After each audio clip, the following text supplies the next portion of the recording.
Welcome to Dental Business RX. Practice success in 30 minutes or less.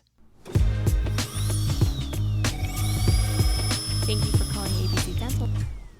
For many dentists, the treatment presentation process is one of the first rude awakenings of their professional careers. You spent years learning how to be a dentist, and then boom, you have your license and you're ready to go. Now you're in a working environment and you actually have to explain what you want to do to a patient and have them pay for it before you can actually, do it. And here's where things can and sometimes do get ugly. You thought it was going to all be smooth sailing until you hit the rocks of patient objections, upsets over costs, or demands that they only want to do what insurance covers. And believe me, I know this side of the business very well. I've trained over 100,000 people, dentists and their team members, on this very subject, sales. And even with training, there's still the point where you have to actually do what you've learned. Sometimes it's tough to bridge that gap. And for some dentists, they just don't feel comfortable doing it. They may dread it or just prefer not to.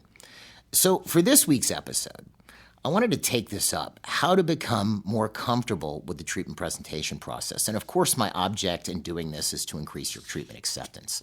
My name is Jeff Blumberg and I'm your host. And let's start by looking at why someone might not be comfortable with the treatment presentation process.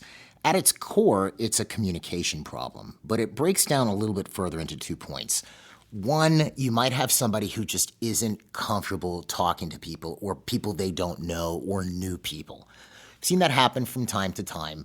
I had a client whose associate just didn't like meeting patients. It's not like they didn't like people, they just felt very uncomfortable, which is tough because you're in a people business. Or two, some people enjoy talking to people or meeting new people, but they don't like discussing subjects that might become contentious, money or treatment or things like this. They don't want the patient to get upset. A lot of patients or a lot of people in general have what we might call a money button. Everything's fine. And you start talking to them about paying for something, and it's almost like they have a personality transplant at that point. And if you've done any type of sales or you've been in a part of the business where you have to take money, you've seen this before. So now we have those two categories, just don't like talking to people or they enjoy talking to people and like to avoid contentious things.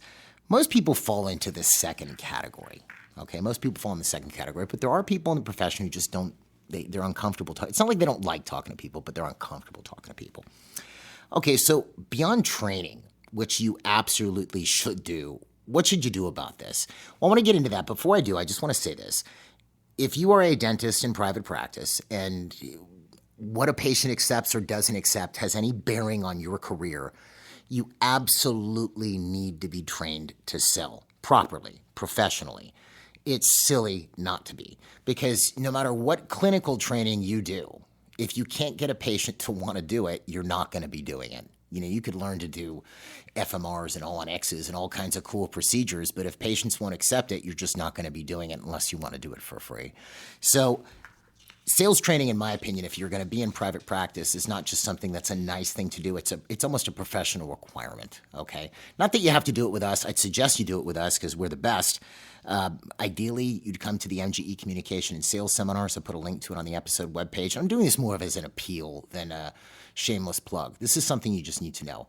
Now, if you can't, until I get you here to one of our MGE Communication and Sales Seminars, I'd suggest you can check out our online platform, DDS Success. We have a special code for any of the listeners to the podcast. It's RX269. You can save $20 a month on the subscription. Watch this stuff on the basics of sales from Dr. Wintereg. There's also the 4 steps to selling from Dr. Wintereg. There's some stuff I do on communication. It will make you more comfortable, right? Ideally, they'll come to the seminars. That's what would be the ultimate suggestion. So now, beyond that, right, what can you do right now? Let's say you're going to check those things out, but you want to start improving in this area right now. What can you do? Well, I'd start by practicing it. You can do it on a rudimentary basis. Okay, so let's say you fall into category 1. You're just not comfortable interacting with new people. So how would I get you comfortable interacting with new people? Well, I have a client who had this with his associate doctor, I just mentioned earlier. So what he did is he actually practiced with the doctor being the patient, the doctor owner, and he had his associate meet him as the patient, get to know him, that sort of a thing. And he actually just practiced it over and over and over again for like 1 to 2 hours. Meeting the patient, how to make small talk, etc., so that the doctor felt comfortable meeting the patient. He just practiced it. It wasn't that difficult. It's something you could do. Let's say you're the doc and you don't have anybody to practice it with one of your assistants. Do you feel comfortable doing it? You're going to be better off as a result of doing that. It's better than nothing. Ultimately, I would get some professional education in it, but I would start there, okay? And then as it starts to become easier interacting with patients, have a win. Don't beat yourself up because you're not a super salesperson yet. Take a win. It's okay to take a win. Let's say you are comfortable with meeting people, but you're not comfortable with the whole case presentation process. Well, what should you do? Well, let's break down just the guts of the case presentation process. Again, look, there's a lot more to this, folks. We train people on it, but let's have some basics here. There's 5 simple steps for the doctor, okay? And all of these steps, number 1, have to be done in a way that is accessible to the patient. And what do I mean by that? Meaning you're not using terminology that the patient is most likely to not understand, okay? I'm not using words like tooth surface is buccal distal, mesial. I'm not saying periapical radiolucency. I'm not using the word abscess. I'm saying infection otherwise. If I have to use any dental terminology to explain what a pontic is, things like this, I'm showing them so that they understand what I'm talking about. But I'm trying to avoid it if I don't have to use it. I'm trying to keep it in layman's terms, so to speak. But if I have to use specific dental terms, I'm showing them what it means. As I'm doing it, I'm assuming that they don't know and just showing them. Okay, that's the first thing. Second thing is, I'm going to handle what I see, meaning that if I'm talking to somebody and I notice all of a sudden they seem to be engaged and they were smiling or they at least seemed interested in what I was talking about, then I mention something and all of a sudden they start frowning or they look, now they don't look as engaged anymore. I'm going to pick that up. I'm not just going to gloss over that. Let's say I was talking about a root canal and then all of a sudden they clam up and they sit back and they cross their arms. You can't see I'm crossing my arms now. I'm going to stop and say, hey, I noticed everything was going cool, and then I mentioned root canal, and you kind of, you sat back and you clammed up a little bit there. Is everything okay? I'm gonna do that because I'm gonna handle what I see. Otherwise, I'm not observing what's happening with the person as I'm talking to them, and at that point, it's gonna be difficult to communicate with them. So I'm gonna make sure A, my communication is accessible, and B, I'm gonna pick up and handle what I see. So what are the 5 steps I'm gonna do with somebody when I'm presenting a treatment plan? 1, I'm gonna make sure I establish good communication. We're communicating well. I haven't just met this person cold. They don't know who I am, etc. I've established good communication. With a patient of record, this should be easy. With a new patient, you might have to get to know them a little bit. 2, you've done your exam and now you're explaining the treatment plan, right? Well, I'm going to go over what I found and why it's a problem, again, in a very accessible way. And if I mention a particular thing and they look all of a sudden like they're out of communication, I'm going to handle that. So here's what we found. And here's where I'm going to try to make it as real to the patient as I can. This is where you're going to use your intraoral camera. Things always look worse on an intraoral camera than if someone looks in the mirror because of the light and everything like that. But, if there's a missing cusp or there's something wrong with the tooth, show them on the camera, okay? I'm going to show them what I found it was wrong. That's number 1. And why it's a problem. Then number 3, I'm going to go over what I want to do to fix it and why I want to do it now. So here's what I want to do to fix it and why I want to do it now. And again, this is tough because now you're talking about specific procedures. If I'm going to bring up a procedural term, I'm going to explain what it is exactly. And again, I'm going to have visual aids to make it very real to the patient. So I might have old cases that maybe I never delivered or models if I'm showing them what a crown is. If I'm showing what an implant is, I'm showing them an actual implant maybe and how an implant works so that they understand what it is that I want to do, okay? So once I've done all that and the person seems like, okay, this makes sense, this is something I want to do, and let's assume that fees have not come up at all during this whole conversation, okay? Before I get into the fee, I'm going to ask them, this is step 4, do you want to do this? Because let's say the person needs 3 crowns, an implant, and a root canal. Okay, not a huge case, but not a cheap case either. So I've gone through all of that. We've established rapport. I've explained why missing the tooth is a problem, why we need to get crowns on these teeth, and all of this good stuff and exact procedures I want to do. And then I ask them, well, look, do you want to do this? And they go, well, I don't know, maybe. I'm not going to get into the fee because why am I going to get into the fee about something they don't want to do? That just seems stupid. I'm going to go back into why I want to do it now, what I found, make sure they really understand. Because if the person understands what's going on, most likely they're going to want to fix it, okay? So now let's say I ask them, is this something you want to do? Yes, I absolutely want to fix this. I want to do this. Then I'm going to get into the fee. Now, they may have asked for the fee earlier, but I am going to get into the fee as the doctor. That's important. and I've said this on the podcast at least 100 times, maybe not that many. I've only done close to 200 episodes, but the doctor mentioning the fee is very powerful. Ask your staff if you don't believe me, who is a patient most likely to listen to. And there's a couple different ways you can take the fee. You could start with just mentioning the fee and send them off with your treatment coordinator to figure it out. Or you could mention the fee, get whatever reaction you're going to get, and take it a step further. So I say this case is going to cost, $11,500. We expect your insurance to pay this. And the patient says, wow, that's a lot of money. Yeah, wow, that's gosh. And I've already asked them, do they want to do it? Okay. Yeah, it's a lot of money. I go, good. Well, look, how would you normally take care of something like this? And they say, well, I might put it on a credit card. Now they're thinking, okay. Do you know which credit card you would put it on? Yeah, probably my Visa. Do you have it here with you? Well, we do offer this prepayment discount or this, that, or whatever. You could take it a bit further as the doctor if you wanted to. But those are the 5 basic steps. I'm going to make sure I have a good rapport, communication. I'm going to go over what I found and why it's a problem, what I want to do to fix it, and why I want to do it now. Make sure they want to do it, and then I'm going to go over the fee. Now, some people are cool doing that for a case, these 5 steps, if it's a $4,000 case or less, but they're not cool with it doing with a $15,000 case, okay? Really depends. So how do you get yourself cool doing this with any type of a case? And this is something where, it's just like any procedure that you currently do. The more you've done that procedure, the better at it you've become. The crowns that you prep now, if you've been in practice for 10 years, are a lot better than the crowns you were prepping in year 1. That's just the nature of anything, okay? I've lectured for years or I've written for years. I look back at what I wrote 20 years ago and I go, ugh, versus what I write now, or my lecturing is a lot better too. That's just practice, right? So the same concept applies. Now, obviously, you want to ideally be practicing workable procedures, which is why you want to get trained. But if we just took these 5 steps here, what could you do? You practice the whole thing. You have one of your staff stand in as the patient, you take a treatment plan, and you practice doing these 5 steps, okay?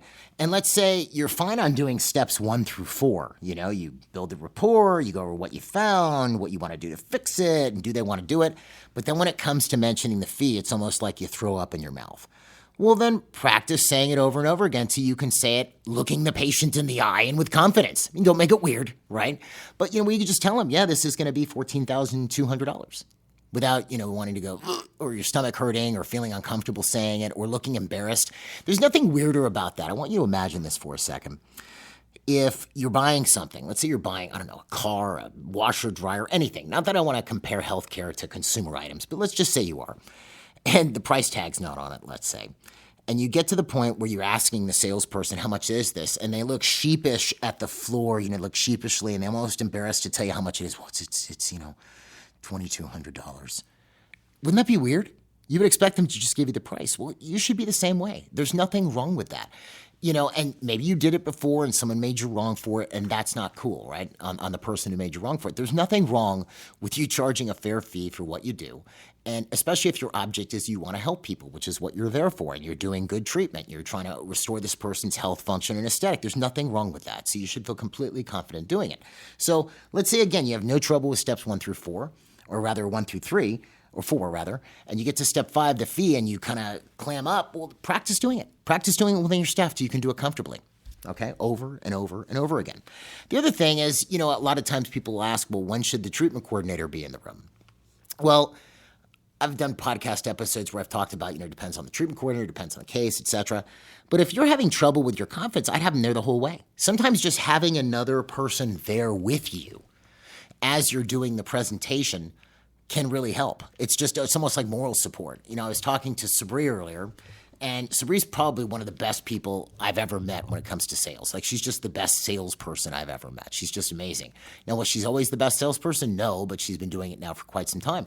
And she was telling me, it's funny, when I first started selling, you were there with me as I was selling. Same thing with lecturing. Great lecturer now. I was on stage with her as she was doing her first lectures. It gives you that confidence boost. So sometimes having your treatment coordinator there with you the whole time, which is helpful with the treatment coordinator because then they can see how you handled various patient objections, right?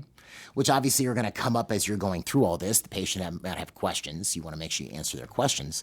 But also they see how you handle them. So treatment coordinators, it's good for them to be there unless you have a long-term working relationship, in which case it's not as important. But let's say you don't have a treatment coordinator. Have your assistant there with you. They're there with you when you're treating the patient. What's the big deal? And again, just like with the earlier, where you're learning to just be more confident talking to people, this is something that you're going to get better at over time. So as you get better, don't focus on the fact that you can't sell everything yet. Have a win on the fact that you're selling some stuff or you're selling better. That's okay. And silly thing about this, I was talking to a client the other day. He does big cases, a lot of full arch cases. And he got it to the point where, he has the treatment plan. You have these treatment plans and all these CDT codes on it, D2740, D this. Most patients have no idea what this is. And he got it to the point where, he'll have that, but then he also just has a picture of, a full arch case. I have this picture, and it's with the price on it. I just thought that was funny because for some people that's very real. Oh, okay, cool. I get that with the implants. It's this much. Okay, fair enough. They don't need to know it's D6 something or another. It's just, I just thought that was funny. But I don't know what that says, but it's just, I guess it would make it easier because most people are looking at procedure codes. Obviously, you have to tell them what you're doing, but they have no idea what they're looking at. Anyway. But ultimately, if you're going to be in private practice, you have to know how to communicate with patients, or half the equation is missing. Patients aren't going to do what they haven't agreed to. So you have to know how to get them to want what it is that they need, okay? And I could have just said, hey, if you want to get better at this, get trained, but I wanted to give you a little something to do to at least increase your confidence in the interim. And if you just do some of the stuff I brought up, it will increase your confidence. But the key is practice, practice, practice. Make yourself comfortable, because then once you've gotten to the point where you've practiced it to the nth degree, when you jump into that next case, it becomes a heck of a lot easier. Anyway, shorter episode this week. I do hope it helps. Start doing it if you can. You'll start to see some results. And definitely check out the MGE Communication and Sales Seminars or DDS Success. I have links to those on the episode webpage. And don't forget the code is RX269. Just keep in mind your patients need you and the treatment you can provide, so don't let communication barriers get in the way, okay? And if you want to find out more about MGE, you can check us out online at mgeonline.com or call us at 800-640-1140. Folks, have a great week. We'll see you at the next episode.